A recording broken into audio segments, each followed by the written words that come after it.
Hi everyone and welcome back to SGTV. This is part of our Job Routes for Electricians mini-series.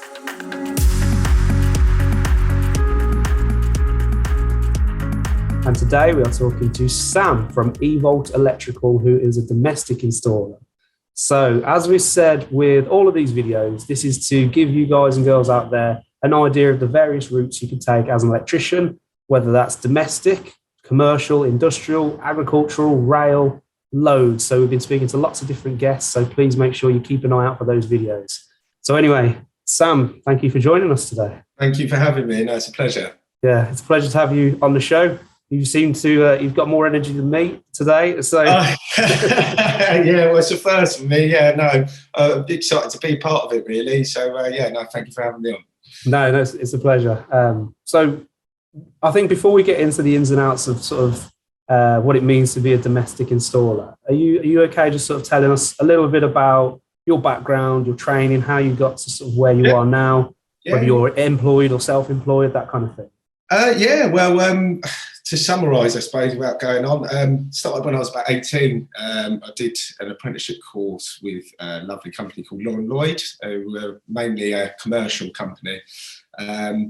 Got sort of chatting to the director of that, who we got on like a house on fire, and he fast-tracked me to my apprenticeship, where I did it at a Chichester college. I did that for about three to 4 years, because I had a little respite, because I had the chance to go work in Dubai with the company. Okay, yeah. We were working on the airport.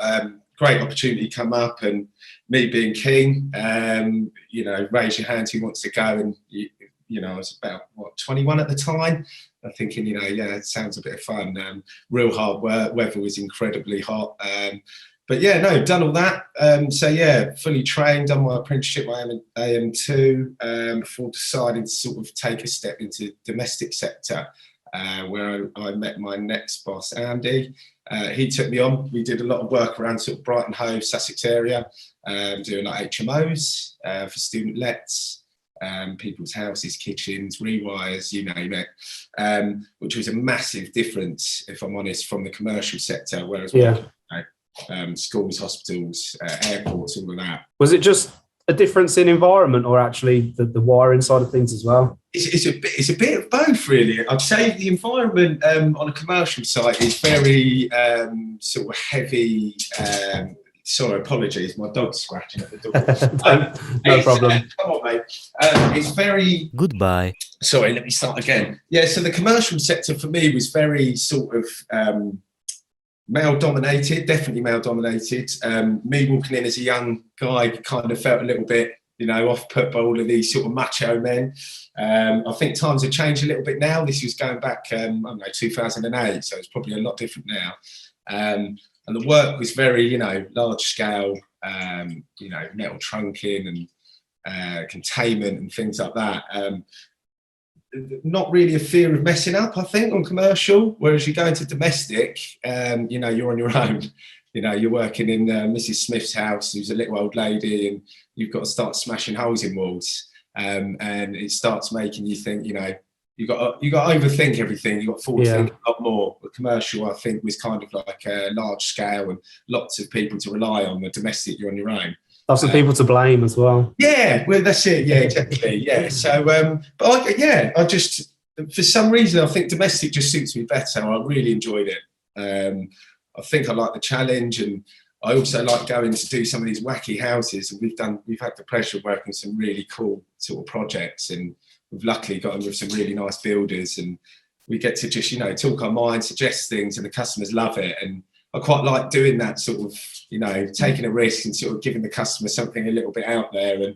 And it's the thrill of it. I love it. What sort of wacky houses are you talking about? Well, we've today, we went to the countryside, not too far from here, is in Ashurst.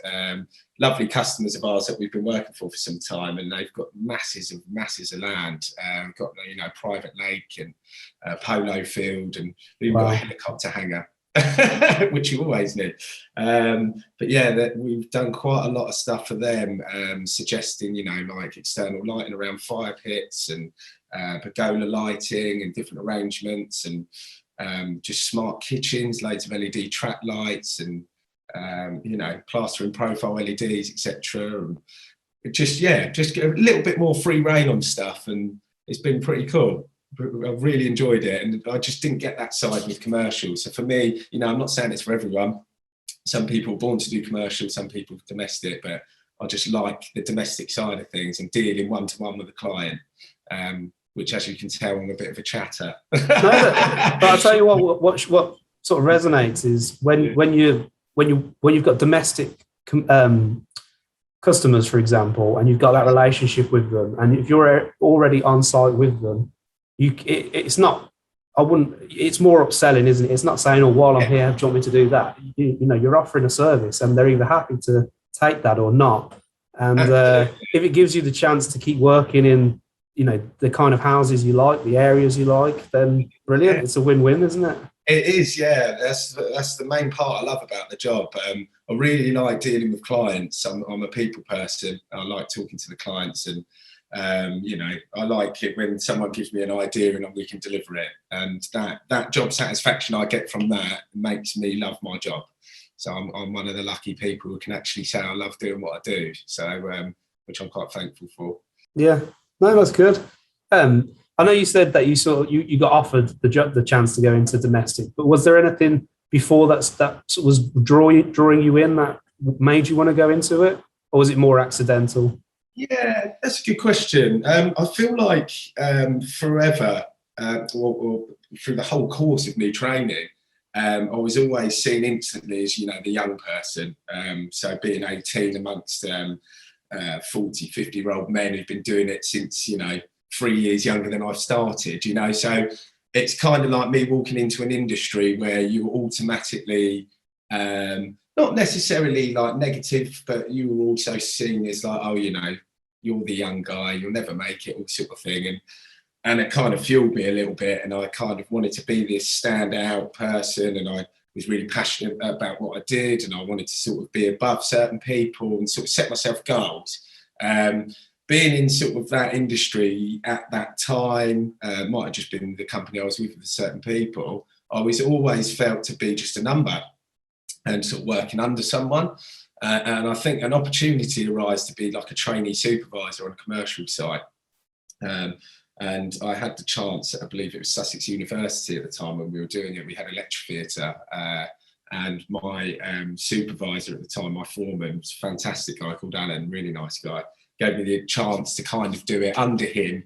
But he gave me the opportunity, and he thought I did a really good job. So I thought, you know what, opportunities arise, I'm going to apply for this and see if I can get it. And sadly, I just didn't even get a reply. Which told me to sort of say, you know, what's the next step for me? Am I going to just be this person that's underappreciated, or do I want to make something of myself? And what's the next step? Am I forever going to be an electrician working for a big company, and next school, next hospital, told to go here, told to go there? So I kind of had that hunger and desire to do something I wanted to do, and make a decision. And, you know, you get comfortable in these things, but it really resided in me that I had to do something. The opportunity came up and I took it, and I'm really thankful I did, actually. It's the best decision I've made. But what I find interesting, though, is, like you say, 12, 13 years ago, it was quite male-dominated. It was quite, you know, you come in as the younger one, you could be looked down upon, treated not the best, but that was a sign of the times then. Not apologising for it, but that was how things were. And times do change. But like you said, that gave you the inspiration and drive to push yourself forward. So out of that, there's a positive. Do you think that sort of mentality and atmosphere still exists now, or is it a lot more relaxed and friendly? I think more so. I mean, it's been a hell of a long time since I've worked commercial side. I mean, we do offer commercial, but usually it's maybe more sort of small areas. I know for a fact, the people we work with definitely don't think that way. I definitely don't think that way. I've forever been in that sort of way and mindset to, I just in my head, it was like, why isn't there more women in this industry? And, you know, I know for a fact, my nan, bless her, she's like 86, living in Watford in London.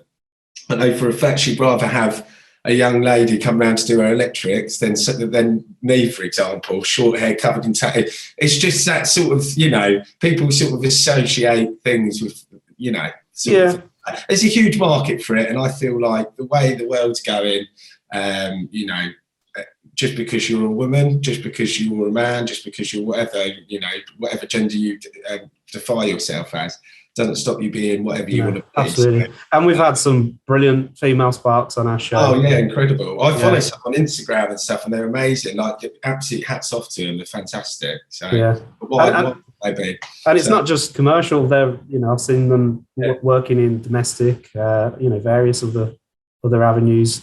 But let's go sort of shift back over to domestic. So it's like I said, it's interesting that you've been pushed, you've been inspired by the sort of harder times to do better, and that's pushed you into domestic, and how much you enjoy that, which is great to see.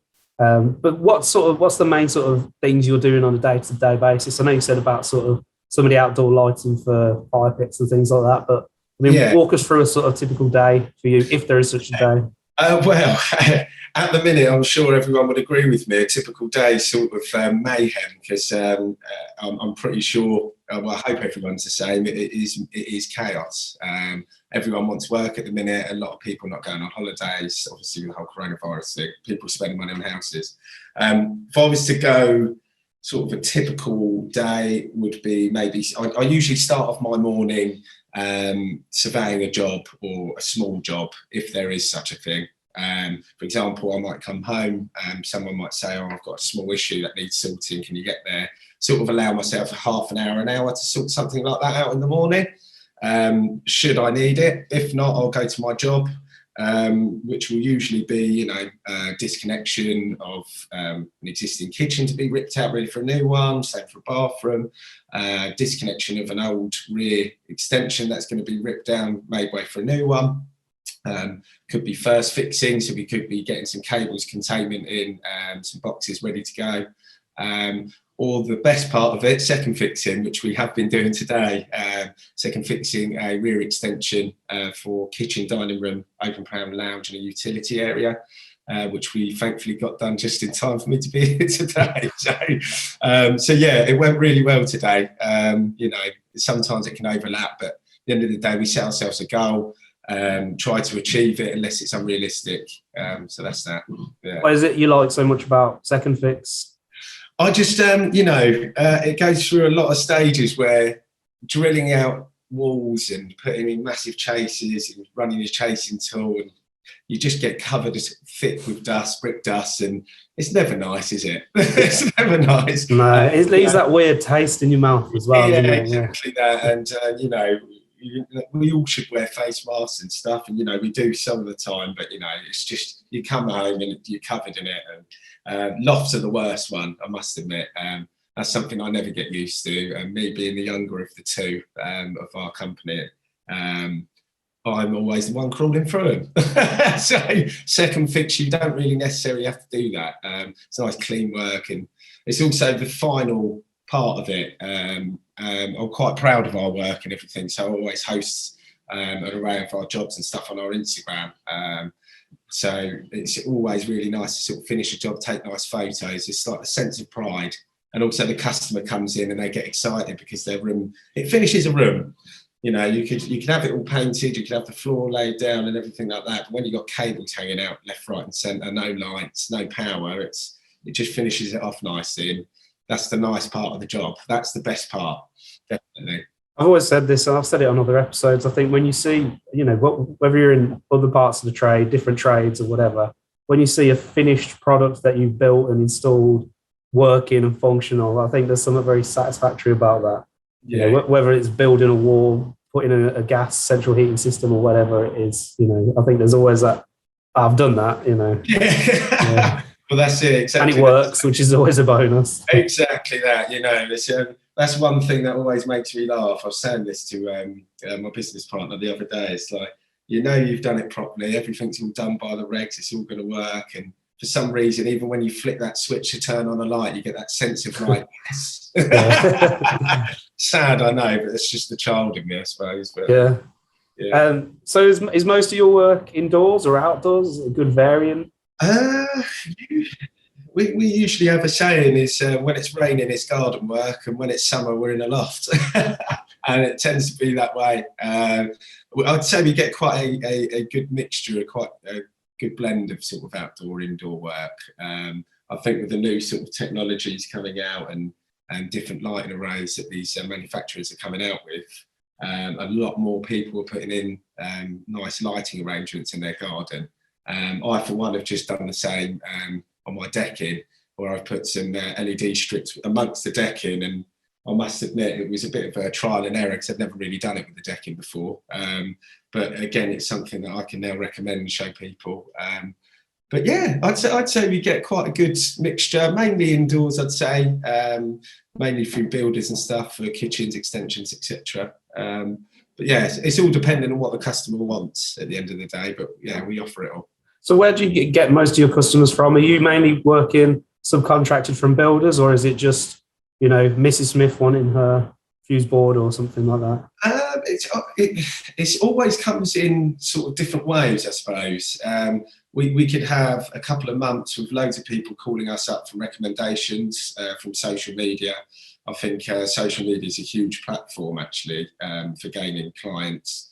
And also the power of word of mouth is fantastic. And it is down to that old saying, you know, you're only as good as your last job. So you do a good job, you tend to get recommended. And through that, we built our company from that. So yeah, I'd say we get quite a bit of a mixture. So we have quite a few builders on board now, which is fantastic, and they keep us nice and busy. But at the end of the day, not every job of theirs needs an electrician, as they may have someone in place, a family member, or you know, it's just, it comes in peaks and troughs, I'd say. But it's always worked out quite nicely. It's sort of happened at the right time. So yeah, it's good. Have you ever had to sort of weed out any or builders, for example? Because I've never come across a bad builder in my experience, which is good. But obviously, you see shows like Rogue Traders and things like that. And then it can have a knock-on effect, can't it? So if you've gone and done work for a dodgy builder, it could put your money, your reputation, all that kind of thing on the line. So if you had to personally weed any out? So that's a good question, actually. I mean, like you say, I've worked with some fantastic builders. The guys I work with now are phenomenal. I couldn't speak highly of them, enough of them, sorry. In the past, I wouldn't say I've necessarily had builders that were bad. It might have been builders that were terrible at paying, which at the end of the day, this is why we do our job. You know I've got a passion for it. I know I love what I'm doing. At the end of the day, it doesn't put, not being paid doesn't put food on the table and pay the bills. I wouldn't say I've necessarily had to weed them out, but there has been situations in past where it got to the point of, you know, I'm not coming back until I'm paid, or you'd need to pay a certain amount up front before we start the job to cover us from previous mistakes. It's kind of trying to be really professional about it, because at the end of the day, you don't want to cut your nose off to spite your face, because these builders at the end of the day are giving you work. It's not that they're never not paying you either, it's just they're not paying you efficiently or quick enough. So it's kind of trying to find a balance, what works well and what doesn't. In the sense of the weeding out, I suppose it comes to a time where, you know, I would never name or shame anyone, but it comes to a time where I would be preferring working with different builders over others. Some would sort of prioritise their work and sort of get into their booking schedules more so than the others. And then over time, it just became that you weren't available. But I don't like saying no to work. So if I ever was available, I'd still try and find a way of putting it in. So yeah, I think it's really important when you work for yourself not to say no to a job, because you never know what that could lead to. But yeah, it comes with experience, though, doesn't it? Yeah, building relationships and understanding, you know, yeah, absolutely, who's worth working with and who's maybe not worth working with for certain points. But what would you say? What would you say your most favourite bits of the job are? I know you said you enjoy your second fix, but are there any aspects that you really enjoy doing? Yeah, I really like meeting people. I am a big people person. Big part of our job, especially again in the domestic sector, you get to meet people in their homes, and And the beauty of that is that everyone's different, and every person's got different personality, different tastes, and it's quite nice to sort of, you kind of become like a bit of a chameleon, I think, and it's quite fun. I quite enjoy it because you have to sort of adapt to someone, and not that you're always trying to win them over, because you should always be yourself, but you're always trying to please and get what they want, and you have to sort of adapt to their personality to get that. I quite enjoy that. Other than the rewarding part of finishing a job and seeing their faces at the end. Being complimented by the customer is probably the best part about it. When you, because it's all well and good saying that you've done a good job, you're good at your job, and everything's done perfectly, you're all happy. But when the customer comes and says something really nice, like fantastic job, or would go far enough to leave you a 5-star review on your social media, or pass you on and say something really nice about you, you can't beat that. When you work for yourself, you do something like that, it just makes everything worth it. When you've had a real rough week or something's not quite gone right, kind of just completely obliterates all of the bad stuff, turns it into a positive. Yeah, getting paid always helps as well. Yeah, of course. Yeah, if you don't get paid, there's no point doing it. Yeah. Are you similar to some of the other electricians I've spoken to? They get the goodies as well. Like you might get some cakes or some bacon sandwich or this, that, and the other. Yeah, well, there's been some customers. You sort of like you kind of want to earmark them a little bit, put a note in the book. But, this one brings food. That's it, exactly. Yeah, Mrs. Smith brings out bacon patties, so we'll look after her a bit more. But yeah, I mean, we've all been to jobs, haven't you, where you get the cakes, biscuits, teas, coffees and stuff, but we've also been to ones where you don't even get water. Yeah. So it always makes it better, makes the job better, doesn't it, when you get coffee. Yeah. I've seen some jobs where the homeowner won't even let them use the toilet. It's like, no, you can find your own place. Go up the service station or something. I know, it's crazy, isn't it? I know. Yeah. That's the joy of being a tradesman, I'm afraid, isn't it? Yeah. In domestic, anyway. Yeah. What about cons of the job? Are there any things that you find difficult? I suppose, for speaking on my behalf, I'd probably say in my sector, personally for me, would probably be bringing it home. It's really easy. When I was working for a company, be it commercial or domestic, more so commercial, you could kind of hide a bit. Not necessarily as in like when you're on the tools, but I mean, you could kind of get away with a little bit of, like not caring, which is probably not the right word to use, but you wouldn't necessarily come home and think, oh Christ, if I should go back there and tweak that, or oh blimey, I've left that off, or when I come home from a typical day, I'm thinking about, right, I need to sort that out for Monday, I need to get them ready for Tuesday, I need to pay that bill, I need to make sure that's paid, chasing for money, I need to reply with invoices. It can be really stressful. Mental health can take a huge knock, and I think you've got to be really strong-minded. But when you get home, my typical working hours, I'll probably get up at 6:30 and get home at 5, let's say, for a typical day. It doesn't necessarily mean my job finishes when I get home. I might be doing invoices and all of the stuff I've mentioned earlier, sometimes till like 10, 11 at night, and there's no hiding from it. And when you're your boss and there's no one else to do it, it's all on you. And without the captain, you don't sail the ship, really. Some people are fortunate enough to have large companies that get people to do it. And I think we will be heading that way shortly, because workload has just come on leaps and bounds. So fingers crossed that will take the stress and all of that away. But I know what I'm like, and everything has to be perfect. And I like being in control of it, and I wouldn't want that sort of work ethic to drop. So I'd say that's probably the biggest con from my personal experience of the job. I know, speaking to other electricians in the industry, they've almost said when they've got to the point where they need to expand with staff, or even getting someone in to help with the books, or paying a company to do the books and things like that, they never looked back. It was almost a bit of a nervous step. But once they've done it, it's just like, it's worth it. It's worth it. I can do the bit I enjoy, what I'm good at, and then pay someone who can deal with all the bits I don't want to do. Yeah, I mean, it's definitely something I will be looking into.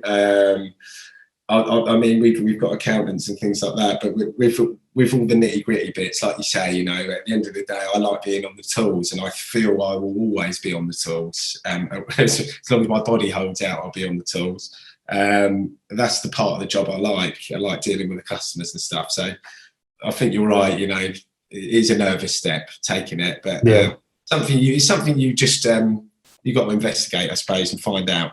But yeah, take the leap. Yeah, that's it. Yeah, exactly. I always like to ask people, especially in the domestic sector, if they've got any horror stories of being on the job, because there's usually one or two that spring to mind for people. I wouldn't say necessarily horror stories on our behalf, I'd say. I mean, obviously there's like the odd, I wouldn't necessarily say it's horror, but it's more funny. You know, when you work on commercial sites with all the apprentices and things like that, and just the stupid things that happen. And I'd say probably the worst horror story I know of, it wasn't necessarily, it wasn't us, it was on a job we were working on, but we were doing a full house renovation extension, lovely place in Lewes. I think it was 4 floors, and it was on the river, so it was very expensive. I think it was actually next to a grand design house. So lovely area, loads of money. Anyway, we got to the end of the job. We had literally been in to finalise, signed everything off, issued the certificates, all done. The customers said, oh, well, you know, thank you for all your hard work, blah, blah, blah, we're going to go on holiday. So I was like, enjoy. So they had a place abroad. I think they went away for 3 weeks to their second home. We got a phone call, I think, about a week later from the woman sounding very stressed and quite upset. And we were like, oh, what's happened? She said, well, we were 3 days into our holiday, and we got a call from the pub opposite us, because there was a pub, I think it was called Snowdrop Inn. They said that the fire alarms were going off, and apparently they had to break in, and a quick fit on the pipe on the top floor had burst, and it had flooded the whole house before they'd even properly lived in it. And I think it was flooding for about a day, 12 hours to 24 hours, before it eventually got into all the fire alarms and everything, and it was sounding it off. So that would have properly filled up then. Yeah, and it flooded the whole house, wrecked the whole house. So luckily, the plumber obviously said, you know, it's my fault, claimed on the insurance. I had to rip it all out and start again. So that's that was a horror story. I feel really sorry for the guy. So apologies if you ever watch this. If he's watching that now, no. But yeah, it was horrible. I mean, we can laugh now because they're all happy. They've got their house. But horrible feeling that must have been. Yeah. Have you got any sort of standout moments where you feel like you've really helped someone? I don't know, maybe helped an old lady with a fuse board or something like that, things that really stand out in your career? Yeah, there was a few years going back, actually. It was definitely way before coronavirus. I think we were called out to an old lady, bless her. I think she recently was widowed. Her late husband passed away, bless him. Interrupted, apologies. Apologies, hang on. No problem. Sorry, Ben. Sorry. Get a dog, they said. Get a dog, they said. No, it's lovely. Yeah, so apologies for that. So going a few years back, a lady was recently widowed from her late husband, and she called me up in a bit of a panic. I think it was about in the evening, sometime early evening. She didn't have any electrics, bless her, and she was in a right panic. And we said, you know, look, we'll come round. It's not usually our thing. We didn't really do that at the time, to do like emergency call outs, but you could tell she was in a right panic, and bless her, she explained her situation over the phone. So I felt real sorry for her, I felt awful. So anyway, we drove over there, and bless her, she was a bit of a hoarder. So it was getting in and finding problems was a nightmare. And I think it took us about 3-4 hours before we rectified the problem. And we got it all done for her working, and she was over the moon. She was absolutely ecstatic. And not that I'd ever judge someone or whatever, but you just should know, when you get a feeling in, like, deep down, you just think, you know what, just leave it at that. We just said to her, you know, look, we're happy to help you out. Any problems, let us know. And if anyone needs anything, recommend us. But any problems, give us a call. We left it at that, and she was over the moon. So that felt really good, actually. Yeah, that was really nice. Yeah, that's good. Yeah, so yeah, I do like stories like that. Yeah, it was really nice feeling, actually. It was just one of those moments where she says, "How much do I owe you?" And you just think, you know what? No, just don't worry about it. Don't worry about it. So yeah. Just get someone in to clean up soon. That'll make me feel better. But next time, if there's a problem, clear it up. But yeah, no, working in that house, bless her. Yeah, it's sad, bless her. But we sorted it, which is good. I wanted to talk to you about sort of education. Well, from education going into the industry. So, do you think sort of coming out of whatever your method of education is, whether it's apprentice, college, evening course, short course, whatever it is, do you think that domestic is the natural next step from there, or is it fairly open? I'd probably say it's probably when I did it was open, definitely. I think more so going through the apprenticeship course through commercial was sort of like hand in hand from my perspective. I didn't really know at the time if domestic was necessarily doing the full apprenticeship. But then at the same time, if I'm being completely honest, I didn't really know that if the free course or the 3-month course, I think they do the intense course to get you as a domestic installer, I believe. I don't know if that was running at the time. But yeah, I mean, it's all sort of part and parcel, really. I mean, for me, the apprenticeship was the best way to get into it. Talking from my experience, you just learned a lot more. We did a day release, I think it was. So you did 4 days work, 1 day at college, and you kind of put what you were learning into practice. And I feel that was really, really good. I can't say that it would be the same for domestic at the time because I was commercial. So yeah, I'd say it all depends on what sort of side of work you began in. I don't really know how they do it these days. For me, I found a job before the apprenticeship. I know quite a few people now do the course before finding a job. So it's all sort of relevant, I feel. But I think learning whilst putting it into practice is definitely a huge aid and would help anyone in that sense. Yeah. Before we finish this episode, what sort of advice would you give to not only people thinking of getting into the industry, but perhaps who are in a different sector and are looking to get into domestic? I'd say, you've always got to broaden your horizons a little bit and take a risk. It's very easy, I think, in this industry to get really comfortable and, happy with where you are. But I kind of feel like you can push your boundaries always. Even if it doesn't work out for you, just try it. And believe in yourself a little bit, because I think it's quite common to think to yourself, I could never do that. Because that's the wrong attitude to have anyway.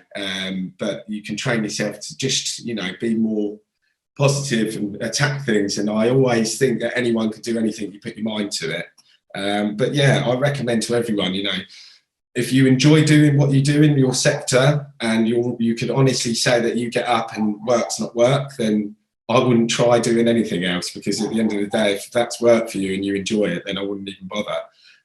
If you get up and you think, bloody hell, I've got to go to work, and you're not really enjoying that sector, then try something different.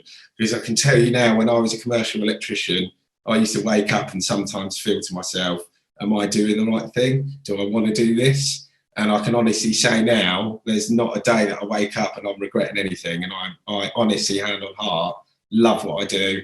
And I'm really, really happy with everything. And if I didn't make that jump to the domestic, if I didn't then make the jump from domestic to being my own boss, I might not have been here. So you have to sort of open different doors and check out different avenues. That would be my advice. Yeah. And it has a knock-on effect, doesn't it? If you're not happy in your job, that can spill into your personal life. If you are happy into your job, that spills into your personal life in a good way. You're going home happy. Your family's happy around you. You're good to be around. There's just so many different ways it can affect you. Yeah, I agree completely. You know, however you feel, you radiate it at the end of the day. And if you're not happy, that's going to show. You know, do what makes you happy at the end of the day. And, you know, try things, try new things and push yourself and test yourself, because you can always come back. Don't burn any bridges. Always try things. And if it don't work out, people will take you back. As long as you're honest, open, and just, you know, you've got one life. You've got to try and find what's right for you and what works. So, And I mean, as we said at the start of this episode, the whole point of this mini series that we're doing, speaking to people like yourself in various parts of the industry, is to show how many different avenues you can take. You know, if you're not enjoying commercial, you could go into domestic. If you're not enjoying domestic, you could go into agricultural, industrial. You could go into lecturing.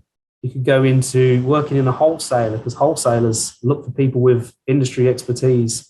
The paths you can take, there's so many of them, and that's what we want to that's the message we want to get across. So for anyone out there who's watching this, like I said, please make sure you like, subscribe, hit the notification button below. There's so many videos, so many talking to different sparkies in the industry, and they're there for you. So we hope you find it helpful. But Sam, I want to thank you for joining us today. It's been a pleasure to have you on the show. thank you very much. Appreciate it. All right then, you take care, and we'll see you all next time.